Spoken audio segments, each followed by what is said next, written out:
This video will take a look at the automatic lead function within the contour command. When you first start using IGEMS, this is a good option to start with. There's a bunch of rules that are set up to put your leads on your parts based on the material and thickness and other settings. And as I hover over this, you can see this hint here. This is the script that's run that has those rules. And if you want to see what that looks like, or if you need to make any changes as you get more comfortable with things, go into your select icon and go into your edit machine icon, and then go down to your various page here. And this is the lead algorithm that's being used right now. Click on this edit button here, it'll open it up in an editor. And again, up here at the top, this is where this is saved. So if you do make any changes to this, just a little space after that, then you'll want to save it into your shared folder. So you do a file, save as. If you try to save it here, it's more than likely not going to allow you. So we'll do a file, save as. Better anyways to have it in your shared folder. Go to your C drive, program data, which is typically a hidden folder. So if you don't see program data, you'll want to go into your Windows Explorer and make that a visible folder, and then IGEMS, and then whatever version, into shared, and then into algorithms and leads, and call it what you want, save. And then if you want to use that, it's not going to show up in this pull down list until you come back in there. It has to refresh that list. And then you can choose that, save, OK. And when we come back here, hover over that, now we see that that's what it's using for my script. Next, we'll take a look at the different lead types that it can apply based on the material and or thickness that you select. Let's go ahead and make a part out of this. And right now I have 1/4 inch aluminum selected. And if we do our contour command, click multi, select the part, enter, and zoom in there. If you want to see what type of lead that is, you can right click, click on edit. And in here it shows us that this is the smart internal lead, which if we go back to our script, which I have open here, basically scroll down here. So for internal geometry, got a conditional statement. If it's a sandwich material, it's going to use this. If it's a brittle material, it's going to use this. If the thickness of the material is greater than 30 millimeters, it'll use that. And then everything else it's going to be using, or shall we say, if it's not prefer blind lead, it'll use this. And then if you prefer blind lead, it'll use this. That's the basic idea of how that works.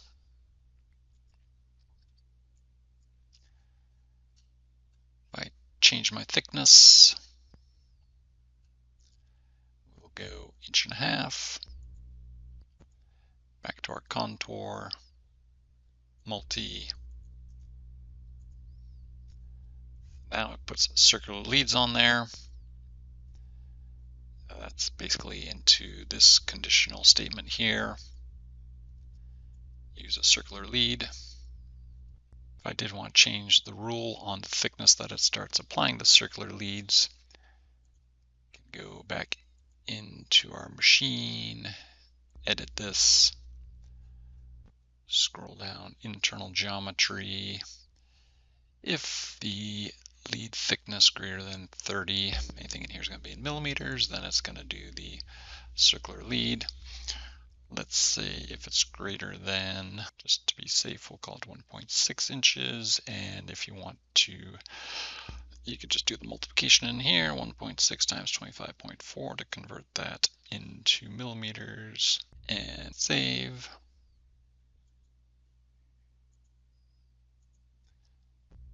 Contour. Just have to do the same thing for the outside cut.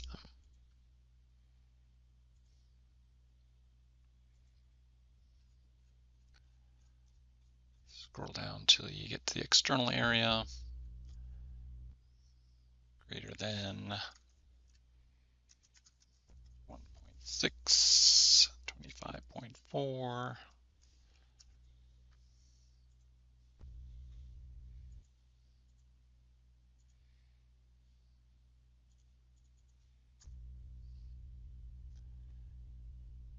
That's how you can edit that and how that script is going to affect the lead type that it puts on here based on thickness. The other way that it can change that lead type is based on the material that you select. If I choose something like a carbon fiber and go in and edit our material, go to the top level, on this general tab, if I have this checked as sandwich material and my machine has a drill on it, then it'll put drilling leads on these different cuts. If we go into our machine to check to see if we have a drill on here, the top here, choose drilling. This does have drilling tool selected. Now when we do our contour multi, puts that on there to represent that that's a pre-drill. So go around, do all the pre-drills, and then come back and pierce through those holes. In a similar fashion, if I were to select glass,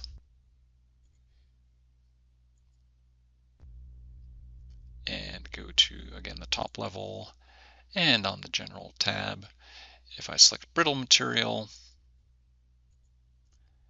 then it's going to do a circular pierce for low pressure circular piercing.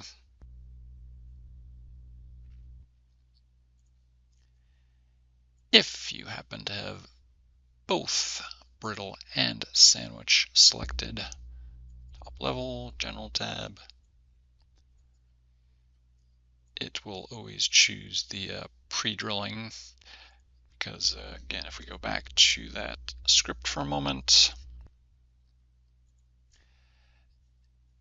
and we come through here in this conditional statement, it's going to look and see if they're sandwiched first. So if you do, for whatever reason, choose both sandwich and brittle, it'll always do the drill type first, but don't know why you would do that. You would only want one or the other.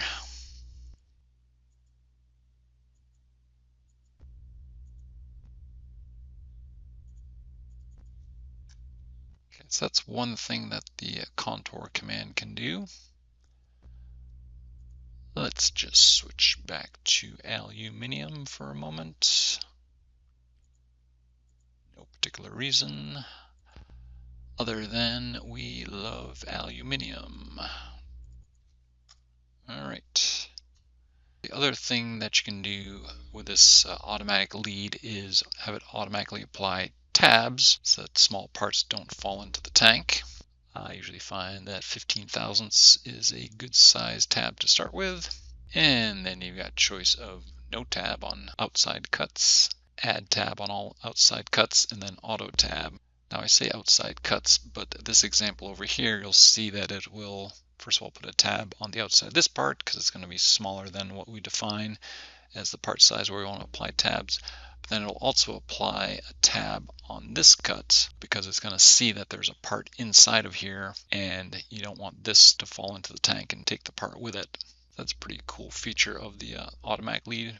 Auto tab, if you click on this edit button here, you can give it dimensions X and Y, or if the part is smaller than these dimensions, it'll automatically put tabs on there.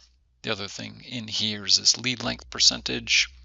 IGEMS has done a lot of testing and found that if the lead in length is at least 15% of the material thickness, should be long enough to pierce through the material before it gets to the edge of the part. I like to make it a little bit bigger, more like 25%, so we can adjust that.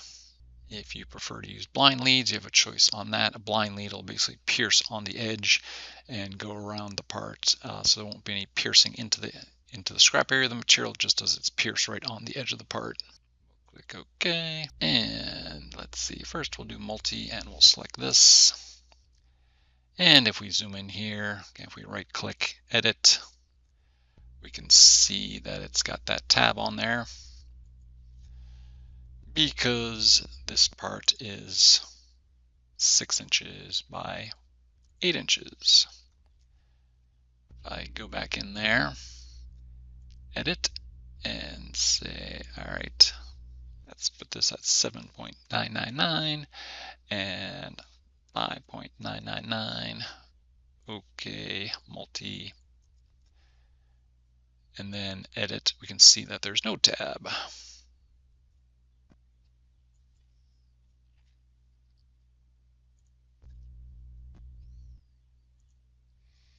And we'll put that back.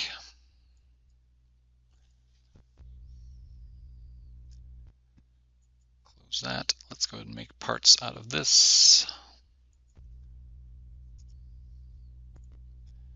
And I'm actually going to make a copy of that one. Back to our contour, multi.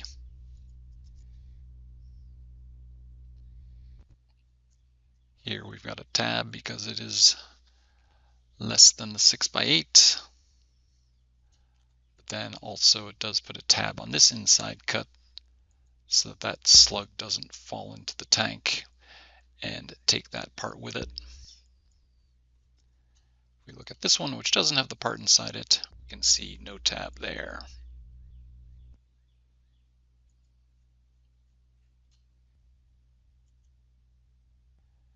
And then in this area of this box is where you can tell it whether you want to put toolpaths on outside cuts, inside cuts, if you want to allow lead-ins on corners, and if you have a part that has very small holes, it'll use a alternate lead type on those very small holes, again based on that script. Right now I have the corner box unchecked and we don't have any leads on corners. If you do want to allow them on corners, you can check this box.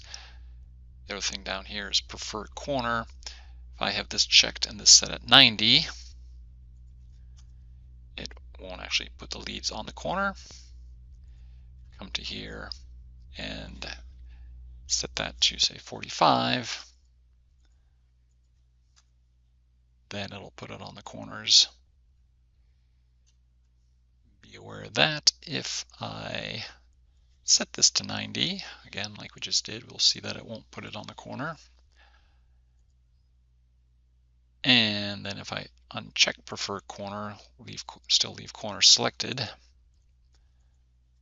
it'll still not put the leads on the corner. If I check prefer corner, set that to 45, again, goes back to the corner. If I uncheck this multi, then it's going to put it on the corner still. If somebody does come in here and changes this, and then this gets turned off, even though you have corner selected, it'll put it back away from the corner. Little thing to be aware of there.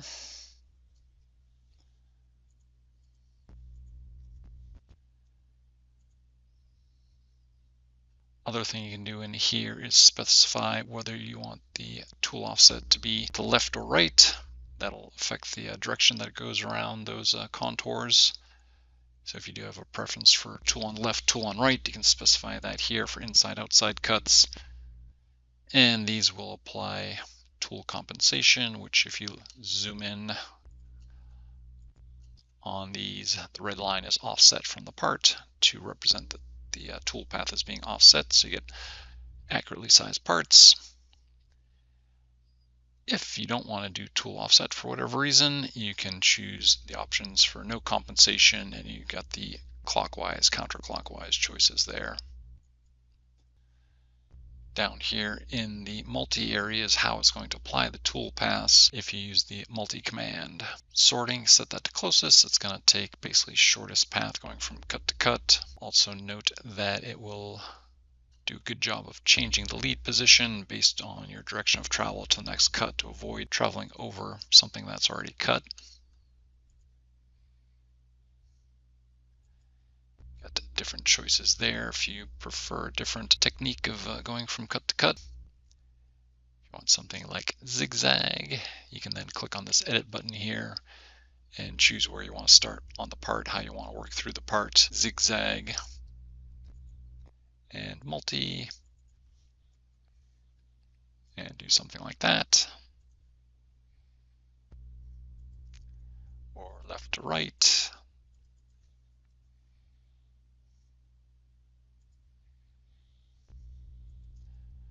That closest is usually a good one. Placement external, internal. If you have those set to auto, it's going to choose where to put the lead-ins on the part based on direction of travel, where it's going from cut to cut. If you have a preference of where to put the lead, you can click here. You can either click on this whole image, it'll change that, or you can choose from the pull down. So if you wanted it to be top right, you can choose that.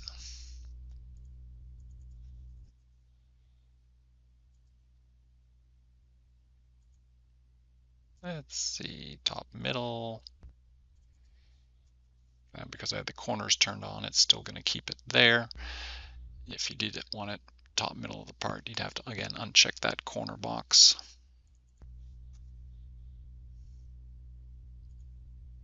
So this one here, contours, add new, replace existing.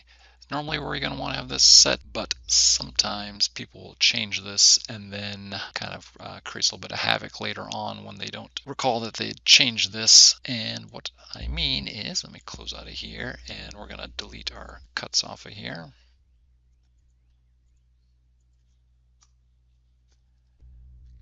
Contour again, and let's say that we wanted to use the single command to put our leads for their inside cuts because we had a certain order that we wanted to do these in, a particular location where we want to put the leads. We use our single command for that. So for whatever reason, I want to cut this hole first, and then I want to do this, and then this hole, and then I wanted to do this one. And then for the outside, I just wanted to let it do the multi command. If I do the multi command now, it will basically reapply all the leads based on the contour settings. Let's go back, contour, single, enter. So if I don't want it to replace those leads that I put on there with a single command, I can switch this to just add new. And then in that case, it's only going to put the lead on the outside cut because that's the only one that have a new toolpath. If I do multi, select all that, these ones stay where they were that I did with a single command and puts that on there. And let's see, let's delete a couple of these off of here.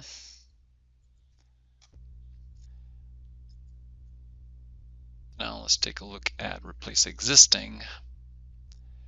If I choose replace existing, it's only going to put toolpaths on contours that currently have a toolpath. These two cuts right now, these two contours don't have any toolpath on here. If I leave this as replace existing, not going to put a toolpath on there. And then that's where people can get a little bit messed up, because let's go ahead and delete. They come in later and they go into their contour command. They don't realize that this is set to replace existing. Click on multi, drag a box around the parts, left click enter, and they're like, what's going on? I've got all these things set. Don't really notice that because it doesn't really jump out at you, and keep trying it and keeps failing. I could use single, but ultimately the solution is switch this back to add new, replace existing, and it'll do its normal thing. Got some settings here related to if you got bevels on your parts, and if you want to do loops. We won't talk about that one today. Connect to part is usually checked, and collision detection is usually checked. First of all, collision detection can keep you from damaging the part by having lead-ins that are too long. Let me do a little part here.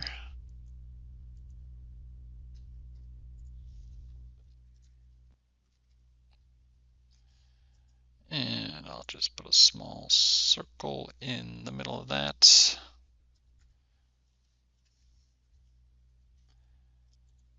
We'll go ahead and make our parts.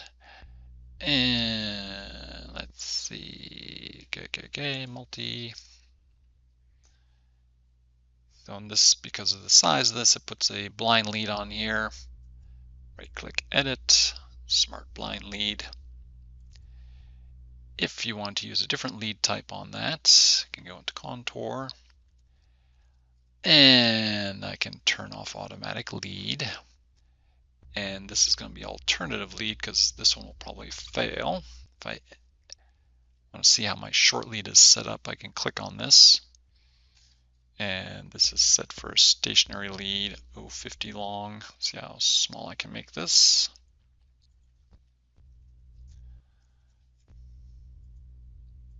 Go 45 then.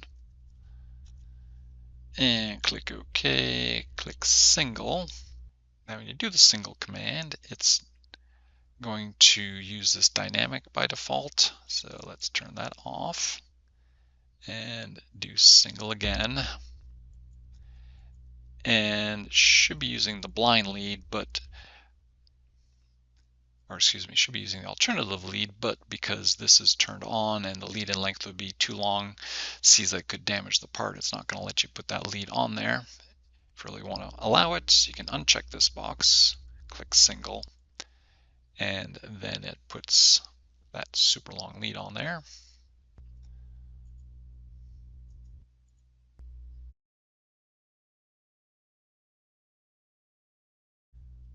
Let's turn that off.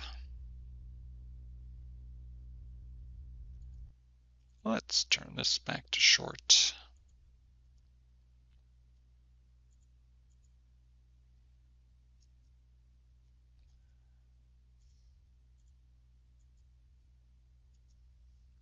Okay. Close. Edit. So use that short lead on there now.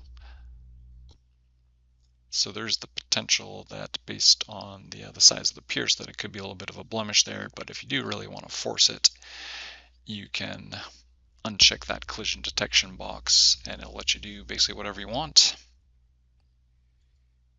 Set this back to where I had it.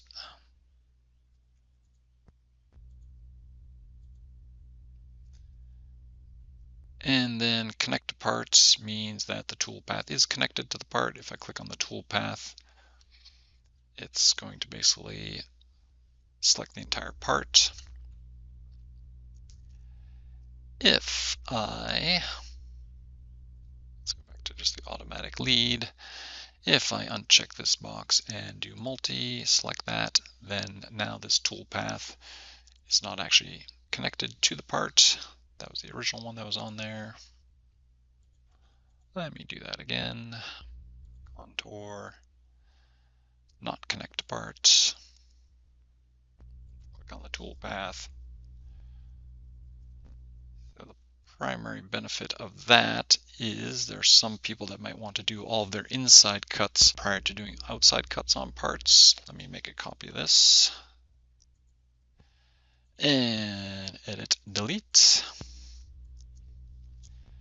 Back into contour. You'll note here that when this box is checked, this option is grayed out. If I uncheck this box, then you can then choose all holes first and do multi, select those. And if you follow the dotted lines, you'll see that it's going to do all of those inside cuts first, and then cut this outside, and then the outside of the next part. Turn that back on. So that covers much of what's in this contour window here. I haven't talked about favorites, haven't talked about what happens if you uncheck that, although I did play with that a little bit here, but next video we'll delve into these different lead types in this window here. If you have any questions, let me know. Thanks.